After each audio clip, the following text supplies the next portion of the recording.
आज होळीचा दिवस आहे आणि उद्या धुळीवंदन हे दोन इम्पॉर्टंट सण आपल्या आयुष्यामधले आपल्या भारतीय परंपरेतले आहेत। पण त्या सणाचं वैशिष्ट्य, सणांचा बॅकग्राऊंड तुम्ही समजून घेतला पाहिजे। फक्त एंटरटेनमेंट, धुळीवंदन म्हणजे एकमेकांना रंगवायचं, ज्याला समोरच्याची मानसिकता पण माहिती असते अशा वेळेला तुम्ही बऱ्याच वेळेला काही गोष्टी तुमच्या कळत नकळतपणे घडून जातात। आपल्यापेक्षा वयाने असलेले बुजुर्ग माणसं, त्याचबरोबर काही आजारांनी ग्रस्त असलेली माणसं, तर या व्यक्तींवर रंग उडवणं, पाणी फेकणं, पाण्याचे फुगे घेऊन मारणे यामध्ये अपघात होण्याची शक्यता असते। त्याचबरोबर तुम्ही आता शाळेमध्ये आहात, तर शाळेमध्ये असताना शाळेमधील काही नियम आहेत।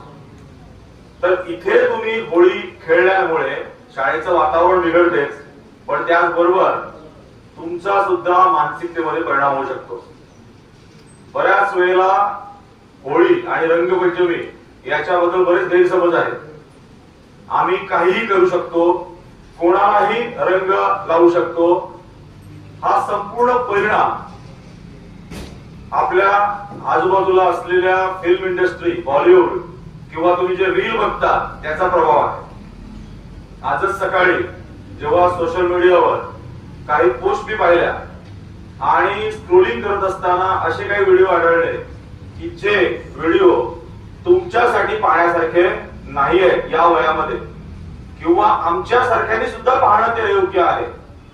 कारण आपला मेंदू कळत नकळतपणे ते ग्राफ करत असतो आणि त्याचा परिणाम आपल्या मानसिकतेवर होतो आणि तशा प्रकारचं आपलं व्यक्तिमत्व घडत असते।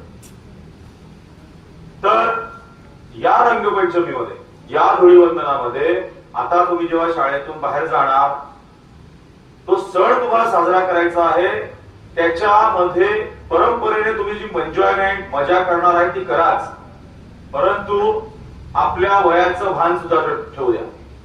ज्यामध्ये तुमच्या शाळेमधील आता वय, आता वार्षिक परीक्षा आलेल्या आहेत, तर वार्षिक परीक्षेसाठी महत्वाचं म्हणजे तुमचा अभ्यास आहे।